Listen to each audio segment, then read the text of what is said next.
Hello friends, ನಾವು ಇವತ್ತು second PUC business study ಸಬ್ಜೆಕ್ಟ್ಗೆ ಸಂಬಂಧಪಟ್ಟಂತ 2 ಅಂಕ, 4 ಅಂಕ ಮತ್ತು 8 ಅಂಕದ ಪ್ರಮುಖ ಪ್ರಶ್ನೆಗಳನ್ನ ನಾವು ವಿಡಿಯೋದಲ್ಲಿ ಕೊಟ್ಟಿದ್ದೀವಿ.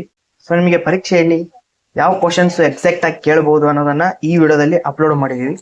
ಸೊ ಅದಕ್ಕಿಂತ ಮುಂಚೆ ಈ ವಿಡಿಯೋನ ಕೊನೆ ತನಕ ನೋಡಿ, ಅಂದ್ರೆ ಅರ್ಥ ಆಗುತ್ತೆ. ಸೊ ಬನ್ನಿ ಈ ವಿಡಿಯೋನ ಶುರು ಮಾಡೋಣ. ಮೊದಲು 2 ಮಾರ್ಕ್ಸ್ ನ ಇಂಪಾರ್ಟೆಂಟ್ ಕ್ವಶನ್ಸ್ ನೋಡೋಣ. ಫಸ್ಟ್ ಒನ್, ಉನ್ನತ ಹಂತದ ನಿರ್ವಹಣೆಗೆ ಯಾವುದಾದರೂ 2 ಉದಾಹರಣೆಗಳನ್ನು ನೀಡಿ. ಹೆನ್ರಿ ಫಾಯಲ್ ರವರ ಪ್ರಕಾರ ಕ್ರಮದ ಅರ್ಥವನ್ನು ನೀಡಿ. ಯೋಜಿಸುವಿಕೆಯ 2 ಲಕ್ಷಣಗಳನ್ನು ತಿಳಿಸಿ. ಸಂಘಟಿಸುವಿಕೆಯನ್ನು ವ್ಯಾಖ್ಯಾನಿಸಿ. ತರಬೇತಿ ಮತ್ತು ಅಭಿವೃದ್ಧಿ ನಡುವಿನ ಯಾವುದಾದರೂ 2 ವ್ಯತ್ಯಾಸಗಳನ್ನು ತಿಳಿಸಿ. ನಾಯಕತ್ವದ 2 ಯಾವುದಾದರೂ ಶೈಲಿಗಳನ್ನು ವಿವರಿಸಿ. ನಿಯಂತ್ರಿಸುವಿಕೆಯ ಯಾವುದಾದರೂ 2 ನೀತಿಗಳನ್ನು ತಿಳಿಸಿ. ಹಣಕಾಸಿನ ಯೋಜಿಸುವಿಕೆಯ ಅವಳಿ ಉದ್ದೇಶಗಳನ್ನು ತಿಳಿಸಿ. ಸಂವೇಷ್ಟಿಸುವಿಕೆಯ ಯಾವುದಾದರೂ 2 ಹಂತಗಳನ್ನು ತಿಳಿಸಿ. ಸಮನ್ವಯತೆಯನ್ನು ವ್ಯಾಖ್ಯಾನಿಸಿ. ಯಾವುದಾದರೂ 2 ಸ್ಥಾಯಿ ಯೋಜನೆಗಳನ್ನು ತಿಳಿಸಿ. ಸಂಘಟನೆಯ ರಚನೆ ಎಂದರೇನು? ಯಾವುದಾದರೂ 2 ಆಂತರಿಕ ಮೂಲಗಳ ಮಿತಿಗಳನ್ನು ತಿಳಿಸಿ. ಸಂವಹನ ಪ್ರಕ್ರಿಯೆ ಯಾವುದಾದರೂ 2 ಮೂಲಾಂಶಗಳನ್ನು ತಿಳಿಸಿ. ನಿಯಂತ್ರಿಸುವಿಕೆಯ ಯಾವುದಾದರೂ 2 ಪ್ರಾಮುಖ್ಯತೆಗಳನ್ನು ತಿಳಿಸಿ. ಚರಾಸ್ತಿಗಳಿಗೆ ಯಾವುದಾದರೂ 2 ಉದಾಹರಣೆಗಳನ್ನು ನೀಡಿ. ಜಾಹೀರಾತಿನ 2 ವಿಶಿಷ್ಟ ಲಕ್ಷಣಗಳನ್ನು ತಿಳಿಸಿ. ಯಾವುದಾದರೂ 2 ಬಳಕೆದಾರರ ಹಕ್ಕುಗಳನ್ನು ತಿಳಿಸಿ. ನಿರ್ವಹಣೆಯನ್ನು ವ್ಯಾಖ್ಯಾನಿಸಿ. ಯೋಜಿಸುವಿಕೆಯ ಪ್ರಕ್ರಿಯೆಯಲ್ಲಿನ ಮೊದಲ 2 ಹಂತಗಳನ್ನು ತಿಳಿಸಿ. ಕಾರ್ಯಾತ್ಮಕ ಮತ್ತು ವಿಭಾಗಾತ್ಮಕ ನಡುವಿನ 2 ವ್ಯತ್ಯಾಸ ಬರೆಯಿರಿ. ನೇಮಕಾತಿಯ 2 ಆಂತರಿಕ ಮೂಲಗಳನ್ನು ತಿಳಿಸಿ.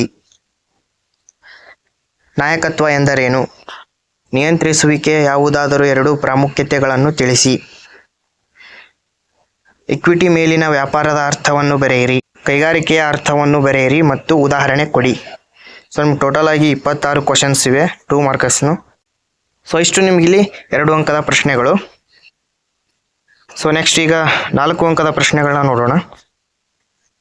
FW ಟೇಲರ್ ಅವರ ಕೊಡುಗೆ ನೀಡಿದ ವೈಜ್ಞಾನಿಕ ನಿರ್ವಹಣೆಯ ತತ್ವಗಳನ್ನು ಸಂಕ್ಷಿಪ್ತವಾಗಿ ವಿವರಿಸಿ.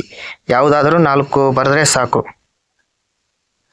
ನೆಕ್ಸ್ಟ್, ಯಾವುದಾದರೂ 4 ಫಾಯಲ್ ರವರ ನಿರ್ವಹಣೆಯ ತತ್ವಗಳನ್ನು ಸಂಕ್ಷಿಪ್ತವಾಗಿ ವಿವರಿಸಿ. ನಿರ್ವಹಣೆ ತತ್ವಗಳ ಯಾವುದಾದರೂ 4 ಸ್ವರೂಪವನ್ನು ವಿವರಿಸಿ. ವ್ಯವಹಾರ ಪರಿಸರದ ಯಾವುದಾದರೂ 4 ಪ್ರಾಮುಖ್ಯತೆಗಳನ್ನು ವಿವರಿಸಿ. ವ್ಯವಹಾರ ಪರಿಸರದ ಯಾವುದಾದರೂ 4 ಲಕ್ಷಣಗಳನ್ನು ವಿವರಿಸಿ. ವ್ಯವಹಾರ ಸಂಸ್ಥೆಯ ಯಶಸ್ಸಿನ ಮೇಲೆ ಪ್ರಭಾವ ಬೀರುವ ವ್ಯವಹಾರ ಪರಿಸರದ ಮೂಲಾಂಶಗಳನ್ನು ಅಂದವಾದ ರೇಖಾಚಿತ್ರದ ಮೂಲಕ ಚಿತ್ರಿಸಿ. ಈ ಕೆಳಗಿನವುಗಳಲ್ಲಿ ಸಂಬಂಧಪಟ್ಟ ವ್ಯವಹಾರ ಪರಿಸರದ ಆಯಾಮಗಳನ್ನು ಗುರುತಿಸಿ. ಸೊ ಫಸ್ಟು, ಬ್ಯಾಂಕುಗಳು ಗೃಹ ಸಾಲದ ಮೇಲಿನ ಬಡ್ಡಿ ದರ ಇಳಿಸಿವೆ. ಸೆಕೆಂಡ್, ಕೆಲಸ ಮಾಡುವರ ಮಹಿಳೆಯರ ಸಂಖ್ಯೆ ಹೆಚ್ಚುತ್ತಿದೆ. ಥರ್ಡ್ ಒನ್, ಅಂತರ್ಜಾಲ ವ್ಯವಸ್ಥೆಯ ಮೂಲಕ ಟಿಕೆಟ್ ರಿಸರ್ವೇಷನ್ ಮಾಡುವುದು. ಫೋರ್ತ್ ಒನ್, ಮದ್ಯಪಾನೀಯಗಳಿಗೆ ಜಾಹೀರಾತು ನೀಡುವುದು ನಿಷೇಧಿಸಲಾಗಿದೆ. So next main question. ಇವು ಕೂಡ 4 ಅಂಕದ ಪ್ರಶ್ನೆಗಳು. ಯಾವುದಾದರೂ 4 ಯೋಜಿಸುವಿಕೆಯ ಮಿತಿಗಳನ್ನು ಸಂಕ್ಷಿಪ್ತವಾಗಿ ವಿವರಿಸಿ. ಯೋಜಿಸುವಿಕೆಯ ಪ್ರಕ್ರಿಯೆಯಲ್ಲಿನ ಮೊದಲ 4 ಹಂತಗಳನ್ನು ವಿವರಿಸಿ. ಮಾನವ ಸಂಪನ್ಮೂಲ ವ್ಯವಸ್ಥಾಪಕರಾಗಿ ನಿಮ್ಮ ಕಂಪನಿಯಲ್ಲಿ ಸಂಭಾವ್ಯ ಉದ್ಯೋಗಿಗಳನ್ನು ಆಯ್ಕೆ ಮಾಡುವಾಗ ಬಳಸುವ ಯಾವುದಾದರೂ 4 ಪರೀಕ್ಷೆಗಳನ್ನು ತಿಳಿಸಿ.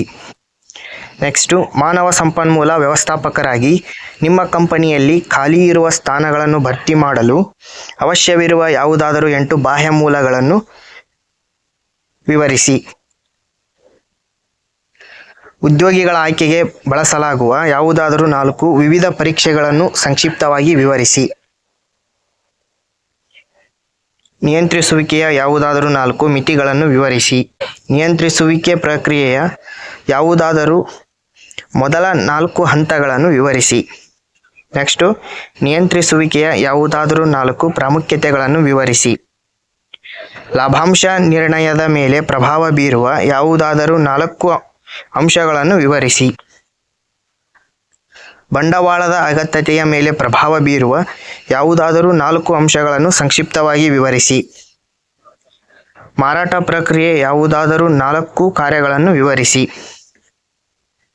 ಉತ್ತಮ ಮುದ್ರೆ ಹೆಸರಿನ ಯಾವುದಾದರೂ 4 ಲಕ್ಷಣಗಳನ್ನು ವಿವರಿಸಿ. ಗ್ರಾಹಕ ಅಥವಾ ಬಳಕೆದಾರರ ಯಾವುದಾದರೂ 4 ಹಕ್ಕುಗಳನ್ನು ವಿವರಿಸಿ. ಮಾರಾಟ ಪ್ರಕ್ರಿಯೆ ಮಿಶ್ರಣ ಮೂಲಾಂಶಗಳನ್ನು ಸಂಕ್ಷಿಪ್ತವಾಗಿ ವಿವರಿಸಿ. ಗ್ರಾಹಕರು ಅಥವಾ ಬಳಕೆದಾರರ ಯಾವುದಾದರೂ 4 ಹೊಣೆಗಾರಿಕೆಗಳನ್ನು ವಿವರಿಸಿ. ಗ್ರಾಹಕರು ತಮ್ಮ ವ್ಯಾಪಾರ ವಹಿವಾಟುಗಳಲ್ಲಿ ಪೇಟಿಎಂ ಆ್ಯಂಡ್ ಫೋನ್ಪೇ ಇತ್ಯಾದಿಗಳಂತಹ ಹೆಚ್ಚಿನ ಪಾವತಿ ವಿಧಾನಗಳನ್ನು ಬಳಸುತ್ತಾರೆ. ಈ ಮೇಲಿನ ಹೇಳಿಕೆಯಲ್ಲಿ ವ್ಯವಹಾರದ ಪರಿಸರದ ಆಯಾಮಗಳನ್ನು ಗುರುತಿಸಿ ಅದರ ಬಗ್ಗೆ ಟಿಪ್ಪಣಿ ಬರೆಯಿರಿ. So last question 4 marks. ಈ ಕೆಳಗಿನ ಹೇಳಿಕೆಗಳು ಸೂಚಿಸುವ ಮಾರಾಟ ಪ್ರವರ್ತನೆಯ ಚಟುವಟಿಕೆಗಳನ್ನು ಗುರುತಿಸಿ.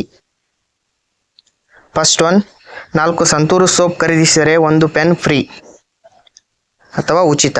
ಸೆಕೆಂಡ್ ಒನ್, ₹3,000 ಮೌಲ್ಯದ ವಸ್ತುಗಳನ್ನು ಖರೀದಿಸಿ ಮತ್ತು ₹3,000 ಮೌಲ್ಯದ ರಜಾ ದಿನದ ಉಚಿತ ಪ್ಯಾಕೇಜ್ ಪಡೆಯಿರಿ. ನೆಕ್ಸ್ಟ್, ಸೋಪಿನ ಪುಡಿ ಗ್ರಾಹಕರಿಗೆ ಮಾದರಿಯಾಗಿ ನೀಡುವುದು. ಲಾಸ್ಟ್ ಒನ್, 2 ಖರೀದಿಸಿದರೆ 1 ಉಚಿತವಾಗಿ ಪಡೆಯಿರಿ. ಸೊ ನಿಮ್ಗಿಲ್ಲಿ ಇಷ್ಟು 4 ಅಂಕದ ಪ್ರಶ್ನೆಗಳಿವೆ. ಸೊ ನೀವು ಇಷ್ಟು ಓದ್ಕೊಂಡ್ರೆ ನಿಮ್ಗಿಲ್ಲಿ 24 ಮಾರ್ಕ್ಸ್ ಸಿಗುತ್ತೆ. ಸೊ ನೆಕ್ಸ್ಟ್ ಇಲ್ಲಿ 8 ಅಂಕದ ಪ್ರಶ್ನೆಗಳನ್ನ ನೋಡೋಣ. ನಿಮ್ಗಿಲ್ಲಿ ಟೋಟಲ್ ಆಗಿ 13 ಪ್ರಶ್ನೆಗಳಿವೆ. 13 ಪ್ರಶ್ನೆಯಲ್ಲಿ ನಿಮ್ಮ ಎಕ್ಸಾಮ್ಗೆ 5 ಪ್ರಶ್ನೆಗಳನ್ನ ಕೇಳ್ತಾರೆ. ನೀವು 3 ಪ್ರಶ್ನೆಗೆ ಉತ್ತರ ಬರೀಬೇಕಾಗುತ್ತೆ. 8 ಅಂಕದ ಪ್ರಮುಖ ಪ್ರಶ್ನೆಗಳು. ಫಸ್ಟ್ ಒನ್, ನಿರ್ವಹಣೆಯ ಉದ್ದೇಶಗಳನ್ನು ವಿವರಿಸಿ. ನೆಕ್ಸ್ಟು, ನಿರ್ವಹಣೆಯ ಲಕ್ಷಣಗಳನ್ನು ವಿವರಿಸಿ. ಸಮನ್ವಯತೆ ಎಂದರೇನು? ಸಮನ್ವಯತೆಯ ಗುಣಲಕ್ಷಣಗಳನ್ನು ವಿವರಿಸಿ. ಪ್ರತಿನಿಯೋಜನೆ ಎಂದರೇನು? ಪ್ರತಿನಿಯೋಜನೆಯ ಪ್ರಾಮುಖ್ಯತೆಯನ್ನು ವಿವರಿಸಿ. ವಿಕೇಂದ್ರೀಕರಣ ಎಂದರೇನು? ವಿಕೇಂದ್ರೀಕರಣದ ಪ್ರಾಮುಖ್ಯತೆಯನ್ನು ವಿವರಿಸಿ. ನೆಕ್ಸ್ಟ್, ಸಂಘಟಿಸುವಿಕೆ ಎಂದರೇನು? ಸಂಘಟಿಸುವಿಕೆಯ ಪ್ರಾಮುಖ್ಯತೆಯನ್ನು ವಿವರಿಸಿ. ಸಿಬ್ಬಂದಿ ನಿರ್ವಹಣೆ ಪ್ರಕ್ರಿಯೆಯಲ್ಲಿನ ಹಂತಗಳನ್ನು ವಿವರಿಸಿ. ಪರಿಣಾಮಕಾರಿ ಸಂವಹನದ ಅಡೆತಡೆಗಳನ್ನು ನಿವಾರಿಸಲು ತೆಗೆದುಕೊಳ್ಳಬೇಕಾದ ಸೂಕ್ತ ಕ್ರಮಗಳ ಬಗ್ಗೆ ಸಲಹೆ ನೀಡಿ. ನೇಮಕಾತಿಯ ಯಾವುದಾದರೂ 8 ಬಾಹ್ಯ ಮೂಲಗಳನ್ನು ವಿವರಿಸಿ. ಮಾರಾಟ ಪ್ರಕ್ರಿಯೆ ಯಾವುದಾದರೂ 8 ಕಾರ್ಯಗಳನ್ನು ವಿವರಿಸಿ. ಬೆಲೆ ಎಂದರೇನು? ಬೆಲೆ ನಿರ್ಧಾರದ ಮೇಲೆ ಪ್ರಭಾವ ಬೀಳುವ ಅಂಶಗಳನ್ನು ವಿವರಿಸಿ. ಒಂದು ಸಂಘಟನೆಯಲ್ಲಿ ನೌಕರರನ್ನು ಪ್ರೇರೇಪಿಸಲು ಬಳಸುವ ಯಾವುದಾದರೂ 4 ಹಣಕಾಸಿನ ಉತ್ತೇಜಕಗಳು ಮತ್ತು ಹಣಕಾಸೇತರ ಉತ್ತೇಜಕಗಳನ್ನು ವಿವರಿಸಿ. ಲಾಸ್ಟ್ ಕ್ವಶನ್, ಜಾಹೀರಾತು ಮತ್ತು ವೈಯಕ್ತಿಕ ಮಾರಾಟದ ನಡುವಿನ ಯಾವುದಾದರೂ 8 ವ್ಯತ್ಯಾಸಗಳನ್ನು ಬರೆಯಿರಿ. ಸೊ ನಾವು ಕೊಟ್ಟಿರುವಂಥ ಪ್ರಶ್ನೆಗಳನ್ನ ನೀವು ಓದ್ಕೊಂಡ್ರೆ ಟೋಟಲ್ ಆಗಿ ನಿಮಗೆ 60 ಮಾರ್ಕ್ಸ್ ಸಿಗುತ್ತೆ. ಸೊ ನಿಮ್ಗೆ ಎಕ್ಸಾಮಲ್ಲಿ ಗೊತ್ತಿಲ್ಲದೆ ಇರೋ ಪ್ರಶ್ನೆ ಏನಾದರೂ ಬಂದರೆ ನೀವು ಓನಾಗಿ ಕೂಡ ಬರಿಬೋದು. ಪಾಯಿಂಟ್ಸ್ ರಿಲೇಟೆಡ್ ಆಗಿದ್ರೆ ಓನ್ ಎಕ್ಸ್ಪ್ಲನೇಷನ್ ಬರಿಬೋದು. ಇಲ್ಲ ಅಂದರೆ ನಿಮಗೆ ChatGPT ಅಂತ ಒಂದು ಆ್ಯಪ್ ಇದೆ. ಸೊ ನೀವು ಅದನ್ನು ಯೂಸ್ ಮಾಡಿಕೊಂಡ್ರೆ ಈಸಿಯಾಗಿ ಪಾಯಿಂಟ್ಸ್ನ ಕಳಿಸುತ್ತೆ, ನೀವು ಆರಾಮಾಗಿ ಬರಿಬೋದು. ಸೊ ಈ ವಿಡಿಯೋ ಏನಾದರೂ ನಿಮಗೆ ಇಷ್ಟ ಆಗಿದ್ರೆ ಲೈಕ್ ಮಾಡಿ, ದಯವಿಟ್ಟು ಸಬ್ಸ್ಕ್ರೈಬ್ ಮಾಡಿ, ನಿಮ್ಮ ಫ್ರೆಂಡ್ಸ್ಗೆಲ್ಲ ಆದಷ್ಟು ಬೇಗ ಶೇರ್ ಮಾಡಿ. ತುಂಬಾ ಹೆಲ್ಪ್ ಆಗುತ್ತೆ. Thank you.